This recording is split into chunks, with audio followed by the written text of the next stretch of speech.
ओम शांति। 25 अगस्त 2023 के मधुर महावाक्य। मीठे बच्चे, यह संगम युग है ब्राह्मणों की पूरी। इसमें तुम ब्रह्मा के बच्चे बने हो। तुम्हें बेहद के बाप का वर्षा लेना है और सभी को दिलाना है। प्रश्न: इस ज्ञान को अच्छी रीति समझने के लिए किस प्रकार की बुद्धि चाहिए? उत्तर: व्यापारी बुद्धि वाले ही इस ज्ञान को अच्छी रीति समझेंगे। यह है बेहद का व्यापार। बाप बच्चों को भिन्न भिन्न कमाई की युक्तियाँ बताते रहते हैं। बच्चों का काम है मेहनत करना। ऐसी युक्ति निकालनी चाहिए जिससे स्वयं की भी कमाई जमा होती रहे और सर्व का भी कल्याण हो। बाप की याद और सेवा ही कमाई का साधन है। गीत: रात के राही थक मत जाना। ओम शांति। पारलौकिक बाप बच्चों के प्रति समझा रहे हैं। कहते हैं कि बच्चे, मुझ अपने पारलौकिक परमपिता परमात्मा को भूलना नहीं है। गाया भी जाता है गीता का भगवान, बाइबल का भगवान व कुरान का भगवान कभी कोई नहीं कहेंगे। कोई भी धर्म स्थापन करने वाले ऐसे नहीं कहेंगे कि हे बच्चे, अब मुझे पारलौकिक बाप को याद करो। ऐसे कोई किसी को कह नहीं सकते। बच्चा पैदा होता है, बाप को जानते हैं, बाप को ही याद करते रहेंगे क्योंकि वारिस है। अब पारलौकिक बाप कहते हैं, हे मेरे सिकिलधे बच्चे, अब तुमको मेरे पास आना है। मैं तुम बच्चों को परमधाम निर्वाण धाम ले चलने लिए आया हूँ। तुम भक्त मुझ भगवान को याद करते थे, अब मैं कहता हूँ तुम मुझे निरंतर याद करो। मैं तुमको सुखधाम ले चलता हूँ। अपने दिल अंदर देखो, तुमने आधा कल्प कितना दुख उठाया है। पहले से ही इतना दुख नहीं मिलता है, पीछे दुख वृद्धि को पाता है। अब पारलौकिक बाप कहते हैं, मुझे याद करो। सभी धर्म वालों को कहते हैं, हे मेरे बच्चे, तुम अपने को भाई भाई समझते आए हो। अब तुम आत्माओं का जो पारलौकिक बाप है, जिसको सब जीव आत्माएं दुख में याद करती आई है, वह ब्रह्मामुख कमल द्वारा तुम बच्चों को समझा रहे हैं। समझानी दी जाती है ब्रह्मामुख वंशावली ब्राह्मणों को। प्रजापिता ब्रह्मा को सिर्फ कुमारियाँ ही नहीं थी, कुमार कुमारियाँ दोनों थे, भाई बहन थे, ब्रह्मा कुमार कुमारियाँ। एक ही बाप के बच्चे, एक ही दादे के पोतरे पोत्रियाँ ठहरे। तुम बच्चों को सम्मुख समझाया जाता है, तुम सम्मुख सुनते हो, समझते हो कि हम निराकार शिव बाबा के सब बच्चे हैं। बरोबर हम ब्रह्मा द्वारा शिव बाबा से स्वर्ग की बादशाही पाने के लिए राजयोग सीख रहे हैं। परमपिता परमात्मा ब्रह्मामुख द्वारा जो तुमको समझाते हैं, वह फिर औरों को समझाना है। जो लौकिक भाई बहन हैं, उन्हों को समझाना है। तुम हो गए पारलौकिक। पारलौकिक बाप से तुम वर्षा लेते हो। तुम कहलाएंगे पारलौकिक भाई बहन, वह हुए लौकिक भाई बहन। तो बाप समझाते हैं, बच्चे, हुबहू 5000 वर्ष पहले मुआफिक तुम बुद्धि का योग लगाओ तो तुम्हारे विकर्म विनाश हो जाएंगे, पाप भस्म हो जाएंगे। बाप की याद को ही योग अग्नि कहा जाता है। इस सर्वशक्तिमान बाप की याद में रहने से तुमको शक्ति मिलेगी। वह एक ही निराकार बाप है। इस ब्रह्मा मुख से सुनाते हैं, जरूर रथ तो चाहिए ना, जिस रथ के ऊपर उनकी सवारी हो। यह रथ है, इसमें परमपिता परमात्मा सवार हो बच्चों को यह सिखलाते हैं। इस सृष्टि के आदि मध्य अंत की समझानी देते हैं, जिससे तुम भविष्य में चक्रवर्ती राजा रानी बन जाएंगे और निरंतर याद करने से विकर्माजीत बन जाएंगे, पावन पुण्य आत्माएं बन जाएंगे। बाबा जो स्वर्ग स्थापन करते हैं, उस स्वर्ग के तुम चक्रवर्ती महाराजा महारानी बनेंगे, सो भी 21 जन्मों के लिए। और भारत में जो भी उत्सव होते हैं, शिव जयंती, होली, राखी, जन्माष्टमी, दिवाली आदि, इन सब उत्सवों का महत्व और हर एक की बायोग्राफी हम आपको सुनाते हैं। आओ बहनों भाइयों, हम आपको पारलौकिक बाप का परिचय देवे। परिचय ले सहज राजयोग सीख तुम विश्व के मालिक बनेंगे। वर्ल्ड ऑलमाइटी पवित्रता, सुख, शांति, अटल अखंड राज्य करेंगे। यह किसी को भी समझाना बहुत सहज है। इस रीति लिखना भी है। बाप के समझाए हुए यह राज हम तुमको समझाएंगे। बाप के बच्चे बनेंगे तब तो वर्षा मिलेगा ना। तुम भी बेहद के बाप से बेहद का वर्षा आकर लो। जन्म जन्म तो हद का वर्षा लेते आए हो। वह है दुख का वर्षा, क्योंकि यह है ही रावण राज्य। राम के राज्य में सदा सुख था, फिर माया रावण के राज्य में तुम दुखी हुए हो। यह तो तुम कोई को भी समझा सकते हो। पब्लिक भाषण में भी तुम समझा सकते हो। ऊंचते ऊंच है भगवान, फिर है ब्रह्मा विष्णु शंकर, फिर उन्हों की महिमा गाया भी हुआ है ब्रह्मा द्वारा स्थापना। तो ज़रूर वह स्थूल वतन में होगा। ब्राह्मण है ब्रह्मा की संतान, उनको ही प्रजापिता ब्रह्मा कहा जाता है। पहले पहले ब्राह्मण वर्ण चाहिए। ऊंचते ऊंच है ब्राह्मण वर्ण। कौन स्थापन करते हैं? परमपिता परमात्मा। पिता के सब बच्चे ठहरे। ब्रह्मा द्वारा इन ब्रह्मा कुमार कुमारियों को बेट पढ़ाते हैं। यह संगम युग है ब्राह्मणों की पूरी। फिर रुद्रपुरी में जाकर विष्णुपुरी में आते हैं। पहले पहले रुद्रमाला में वो आएंगे जो निरंतर याद करेंगे। सूर्यवंशी चंद्रवंशी राजाएं बनते हैं ना। तो इस समय परमपिता परमात्मा द्वारा राजयोग सीखने से राजाई पद पाते हैं। बाप कहते हैं कि निरंतर मुझ बाप को याद करो, बुद्धि का योग मेरे साथ लगाओ। यह है रूहानी यात्रा। जन्म जन्म से तो जिस्मानी यात्राएं करते आए, अब बाप आकर रूहानी यात्रा सिखलाते हैं।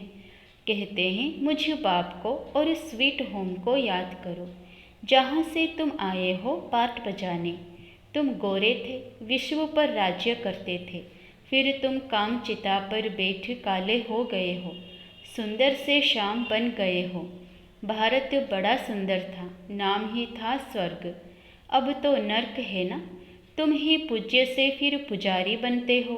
तो ऊंचते ऊंच भगवान शिव, फिर ब्रह्मा विष्णु शंकर, इन द्वारा बाप कार्य करवाते हैं। इन्हों को निमित्त बनाया है। करण करावन हार है ना।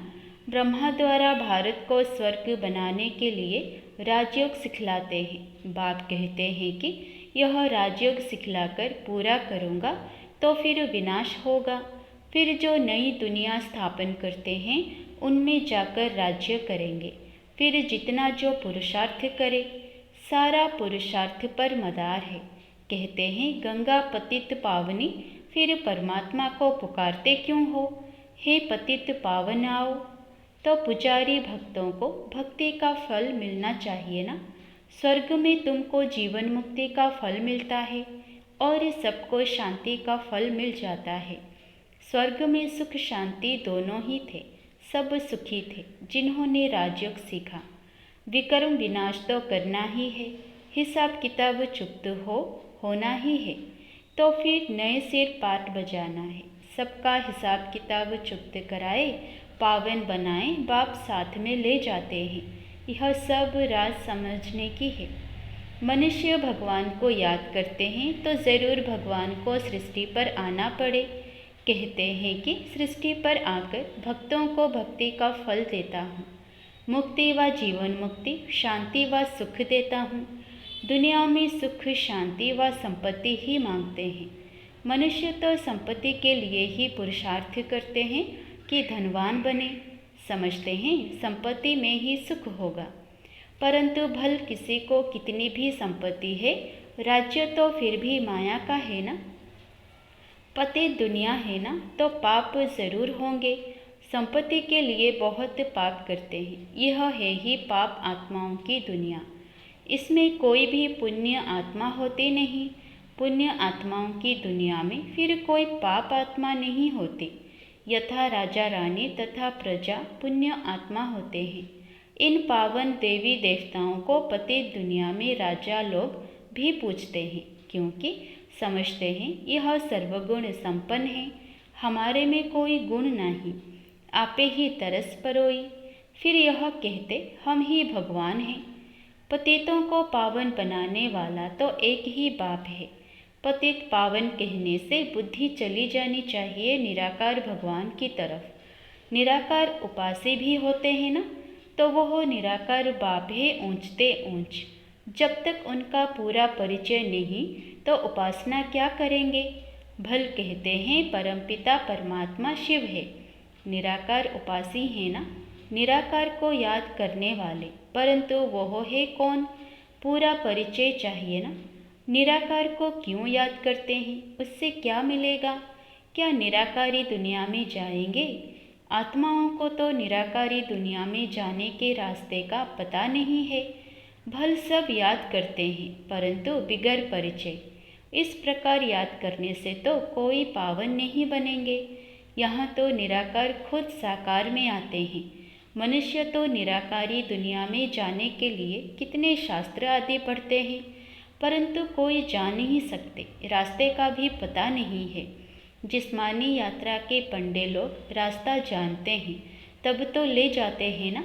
यहाँ इस रास्ते को कोई जानता नहीं, जो समझाए। इसके लिए कहते बेअंत है। तो फिर याद कैसे करें, कुछ भी समझते नहीं। कोई ने कहा बेअंत है, फिर कोई ने कहा निराकार है, तो फिर निराकार उपासी बने।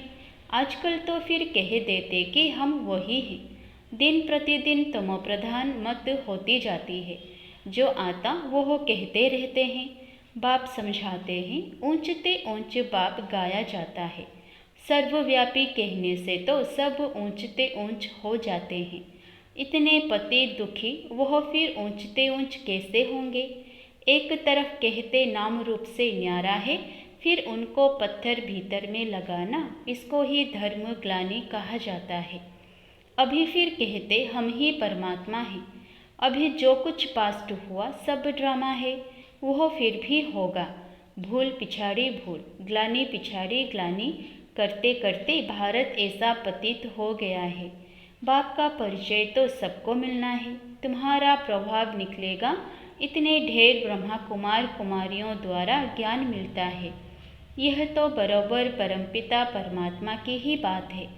सबसे ऊंचते ऊंच है परमपिता परमात्मा, उनकी महिमा बहुत है, पारावार नहीं। अब बाप बेट अपना परिचय देते हैं, मैं क्या करता हूँ। मैं आकर सभी पाप आत्माओं को पुण्य आत्मा बनाता हूँ, राजयोग सिखलाता हूँ। गाया भी जाता है ईश्वर के गतमत न्यारी। सो तो ज़रूर जब यहाँ आएंगे तब तो मत देंगे ना। क्राइस्ट की सोल आई क्रिश्चियन धर्म स्थापन करने। बाप की मत तो सबसे न्यारी है। यह बाप तो है सबसे ऊंच। भारत में मनुष्य मात्र में श्रेष्ठ ते श्रेष्ठ देवी देवताएं ही डबल सिरताज बने हैं। बाप की ही है श्रीमत। भगवान उवाच, मैं तुमको राजयोग सिखलाता हूँ जो और कोई सिखला ना सके। लिखा हुआ है भगवान उवाच, वो है ही हेवेनली गॉड फादर जो स्वर्ग की स्थापना करते हैं। स्वर्ग के लिए तुम ब्राह्मणों को राजयोग सिखलाते हैं। ब्राह्मण वर्ण सबसे ऊंच हो गया। बाप सर्विस की युक्तियाँ बहुत बतलाते हैं। भल कोई गालियाँ भी दे, तुम चित्र रख दो, उनमें लिखा होगा कि इन वर्णों में भारत ही आता है। अब है कलयुग शूद्र वर्ण, फिर तुम बाप द्वारा ब्राह्मण बने हो। तुम्हारा नाम है ब्रह्मा कुमार कुमारी। तुम्हारे चित्र ऐसे होने चाहिए जो मनुष्यों को वंडर लगे कि ऐसे चित्र तो कहीं नहीं देखे। यह ज्ञान व्यापारी बुद्धि वाले अच्छी रीति समझ सकते हैं। यह व्यापार भी अच्छा है तो श्रीमत देने वाला भी सर्वोत्तम है। परंतु बहुत बच्चे मेहनत नहीं करते, घर में सोए पड़े रहते तो बाबा खड़ा करते हैं। तुम एक चित्र बनाएंगे, इससे हजारों का कल्याण होगा। सब तुम्हारी वाह वाह करेंगे, वंदे मातरम कहेंगे। अच्छा, माता पिता बाप दादा का मीठे मीठे सिकिलधे बच्चों प्रति याद प्यार और गुड मॉर्निंग। रूहानी बाप की रूहानी बच्चों को नमस्ते। धारणा के लिए मुख्य सार। पहला, रुद्र माला में पहला नंबर आने के लिए निरंतर बाप की याद में रहना है। बाप और स्वीट होम की याद से स्वयं को पावन बनाना है। दूसरा, रूहानी पंडा बन सबको सच्ची यात्रा करानी है।